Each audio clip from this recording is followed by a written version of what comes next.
హైదరాబాద్ గచ్చిబౌలి అంజయ్ నగర్ లో నిర్మాణంలో ఉన్న ఈ 7 భవనం కుప్పకూలిన ఘటనలో టౌన్ ప్లానింగ్ ఆఫీసర్ పై వేటు పడింది. ఈ ఘటనలో టౌన్ ప్లానింగ్ ఆఫీసర్ పై చర్యలు తీసుకున్నారు అధికారులు. గచ్చిబౌలి అంజయ్ నగర్ లో అక్రమ నిర్మాణాన్ని అడ్డుకోవడంలో మాదాపూర్ టౌన్ ప్లానింగ్ అధికారి సంతోష్ కుమార్ విఫలమవడంతో ఆయన సస్పెండ్ చేశారు. సంతోష్ కుమార్ ను సస్పెండ్ చేస్తూ సైబరాబాద్ మున్సిపల్ కమిషనర్ శ్రీజన ఉత్తర్వులు జారీ చేశారు. తక్షణమే అమల్లోకి వచ్చేలా ఉత్తర్వులు జారీ చేశారు. శాఖాపరమైన విచారణ పూర్తయ్యే వరకు సస్పెన్షన్ కొనసాగుతుందని ఉత్తర్వుల్లో పేర్కొన్నారు. సస్పెన్షన్ కాలంలో హెడ్ క్వార్టర్స్ పరిధి దాటొద్దని ఆదేశించారు. కమిషనర్ శ్రీజన్ అనుమతి లేకుండా హెడ్ క్వార్టర్స్ వీడొద్దని ఆదేశాలు జారీ చేశారు అధికారులు. అంతేకాకుండా ఈ ఘటనపైన క్రిమినల్ కేసు నమోదు చేయాలని పోలీసులకు ఫిర్యాదు చేశారు. మరోవైపు రెస్క్యూ ఆపరేషన్ కొనసాగుతోంది. నిన్న రాత్రి కురిసిన వర్షం కారణంగా శిథిలాల తొలగింపునకు ఆటంకం ఏర్పడింది. దీంతో సహాయక చర్యలకు కాస్త అంతరాయం కలిగింది. ప్రస్తుతం వర్షం తగ్గడంతో అధికారులు రెస్క్యూ ఆపరేషన్ కొనసాగిస్తున్నారు. నిన్న 7 భవనం కూలిన ఘటనలో 2 వ్యక్తులు చనిపోయారు.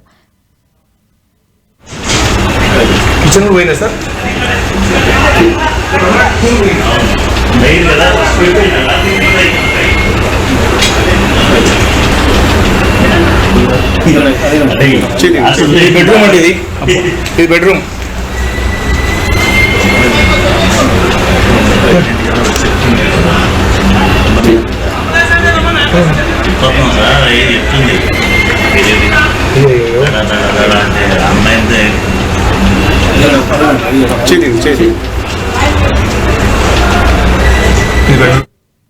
ఈ ఘటనకు సంబంధించిన మరింత సమాచారం మా ప్రతినిధి రాముడు అందిస్తారు. రాముడు.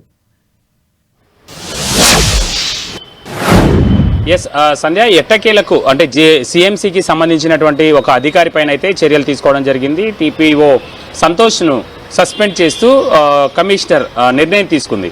అయితే అంతేకాకుండా దీనికి బాధ్యులైన వారిపైన చర్యలు తీసుకోవాలంటూ సాజిద్ అదేవిధంగా ఫరీన్ వాళ్ళ భార్య ఉన్నట్టుగా ఉంది. వాళ్ళిద్దరిపైన ఫిర్యాదు చేసినటువంటి పరిస్థితి ఉంది. దానిపైన కూడా ఎఫ్ఐఆర్ నమోదయ్యేటువంటి అవకాశం ఉంది.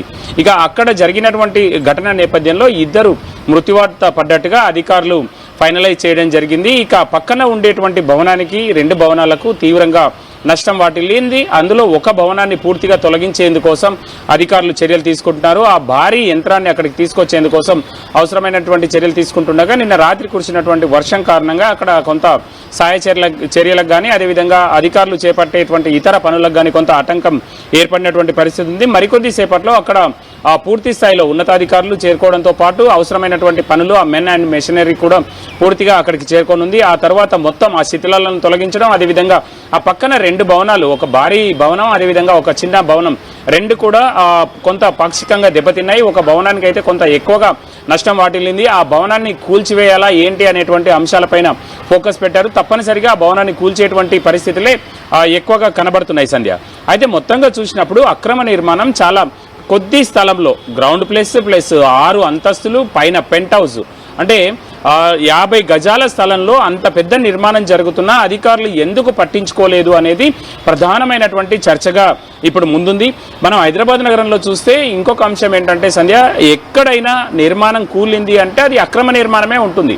సరైనటువంటి పద్ధతుల్లో పర్మిషన్ తీసుకుంటే దానికి స్ట్రక్చరల్ ఇంజనీర్ అంటే అక్కడ కట్టేటువంటి సాంకేతిక నిపుణుడు, దాన్ని పర్యవేక్షించేటువంటి సాంకేతిక నిపుణులు ఎవరైతే ఉంటారో వాళ్ళు అనుభవజ్ఞులై ఉంటారు. జిహెచ్ఎంసీ కానీ సిఎంసీ కానీ ఎంఎంసీ వద్ద వాళ్ళు రిజిస్టర్ అయినటువంటి వ్యక్తులు, బిల్డింగ్ కట్టేటువంటి బిల్డర్ కానీ అదేవిధంగా దానికి స్ట్రక్చరల్ ఇంజనీర్ కానీ పూర్తిగా చూస్తారు. ఆ సాయిల్ అంత బరువును బేర్ చేయగలుగుతుందా, అక్కడ వేసేటువంటి కాలమ్స్ ఎట్లా ఉన్నాయి, ఇవన్నీ కూడా చూస్తారు. కానీ అనధికారికంగా జరిగేటువంటి నిర్మాణాల దగ్గర కేవలం అక్కడ ఉండేటువంటి స్థానిక మేస్త్రీలు అదేవిధంగా ఇలాంటి ఇల్లు కట్టించేటువంటి కొంతమంది కాంట్రాక్టర్లు ఉంటారు. అంటే సాధారణ ప్రజలకు చెప్తుంటారు ఏం కాదు, చాలా కట్టేశాం, ఈ విధంగా కడితే ఏం కాదు అని. కానీ అక్కడ చూస్తే 9mm కాలం మాత్రమే ఉంది. అది చాలా చిన్న కాలం. దానిపైన 7 అంతస్తులు పోయే వరకు ఆ బరువు కారణంగా అది పేక మేడలా కూలిపోయినటువంటి పరిస్థితి. అందులో ఆ నిర్మాణానికి వాడినటువంటి మెటీరియల్ కూడా అంత పూర్తి స్థాయిలో నాణ్యత లేదనేది అధికారులు ప్రాథమికంగా గుర్తించారు. ఇంకా పూర్తి వివరాలు రావాల్సి ఉంది. మనం చూస్తే ఆ పక్కన భవనాలు కూలినటువంటి సందర్భంలో కూడా ఆ బీము అవన్నీ కూడా చాలా మెత్తగా చాలా అంటే పడిపోతే ఒకేసారి ఇట్లా కూలిపోయినటువంటి ఆ పరిస్థితి ఉంది. అవన్నీ ఇరిగిపోయి అందులో ఉండేటువంటి సీకులు బయటకు వచ్చాయి. పక్క బిల్డింగ్ కూడా, అంటే అక్కడ నాణ్యత విషయాన్ని కూడా ఒకసారి మనం పరిశీలించాల్సినటువంటి అవసరం ఉంది. అయితే ప్రధానంగా టౌన్ ప్లానింగ్ అధికారులు పర్మిషన్ ఇచ్చి చేతులు దులుపుకొని ఖాళీగా ఉంటుంటారు. అందులో ఉండేటువంటి స్ట్రక్చరల్ ఇంజనీర్ కానీ అదేవిధంగా బిల్డర్ కానీ నాణ్యత ప్రమాణాలకు అనుగుణంగా చేస్తున్నారా లేదా అనేది ఏ ఒక్కసారి కూడా చూడరు. గత మార్చ్ ఆ సందర్భంలో ఇక్కడ కూలినటువంటి ఒక భవనం, అంటే టోలీ చౌక్లో కూలినటువంటి ఒక భవనం కూడా అది చాలా అక్రమంగా నిర్మాణం చేశారు. వాళ్ళకు నోటీసులు ఇచ్చామని చెప్పారు, నిర్మాణాన్ని అడ్డుకున్నామని చెప్పారు. అయినా పైన కళ్ళకు కనబడేటట్టు నిర్మాణం జరుగుతున్నా కూడా దాన్ని నిలువరించలేకపోయారు. దాంతో అక్కడ ఆ రేలింగ్ అంటే కడుతున్న దశలోనే 2 కార్మికులు కింద పడి మృతి చెందారు. కింద ఉండేటువంటి వాళ్ళకు ప్రమాదాలు జరిగాయి. అదేవిధంగా ఇప్పుడు కూడా ఇదే విధమైనటువంటి పరిస్థితి. అంతేకాదు అదే అంజయ్య నగర్లో 2024 సంవత్సరంలో ఒకసారి ఒక భవనం వంగిపోయింది, ఇట్లా సైడ్కి వంగిపోయింది. అంటే పక్కనే ఉండేటువంటి ఇంకొకరు, అంటే అది అంతా కూడా 50 గజాలు 100 గజాలు ఉండేటువంటి స్థలాలు. అవి గతంలో ప్రభుత్వం వాళ్ళకి 50 గజాల పట్టాలను ఇచ్చింది. ఇప్పుడు 2-3 కలుపుకుంటే కొంచెం పెద్దగా అవుతుంది. కానీ మిగతా అలాగే ఉండేటువంటి 50 గజాల స్థలంలో కట్టుకునేటువంటి వాళ్ళందరూ కూడా చాలా ఉన్నటువంటి ప్లేస్ను 100% యూటిలైజ్ చేస్తున్నారు. 3 సైడ్లు మొత్తం ఎలాంటి వెంటిలేషన్ ఉండేటువంటి అవకాశం లేదు. పూర్తిగా ఒకదానికి ఒకటి ఆనుకొని ఉంటాయి. లేదు అని అంటే 1 అడుగు కానీ 2 అడుగులు ఉండడం చాలా తక్కువ. 1 అడుగు 2 అడుగుల మధ్యలో మాత్రమే వెడల్పు ఉండే విధంగా వాళ్ళు నిర్మాణాలు చేసుకుంటారు. ఒకదానికి ఒకటి ఆనించి కడుతున్నారు.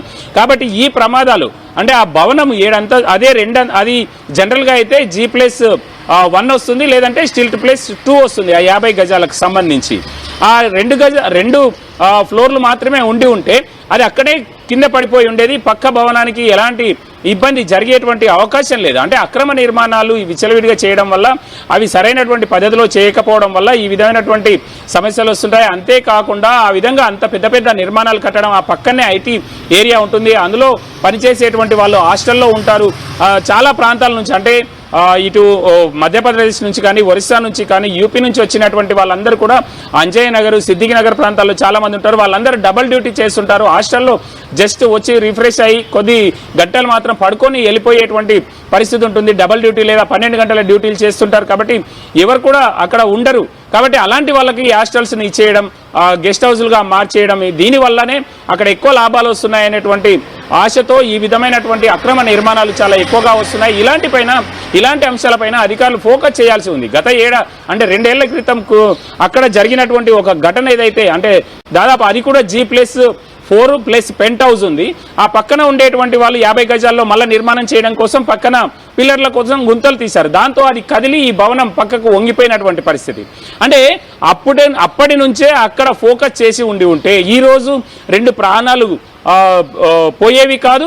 అదేవిధంగా ఆ పక్కన ఉండేటువంటి వాళ్లకు ఆస్తి నష్టం జరిగేది కాదు. అంతేకాకుండా ఇంత అధికార యంత్రాంగం అంతా కూడా పూర్తిగా అక్కడ నిమగ్నం అయిపోయి ఆ మిగతా పనులన్నింటినీ వదిలేసి దానికి మాత్రమే పనిచేసేటువంటి పరిస్థితులు ఉండేటివి కావు. కాబట్టి ఈ అంశాలపైన అధికారులు ఫోకస్ చేయాలి.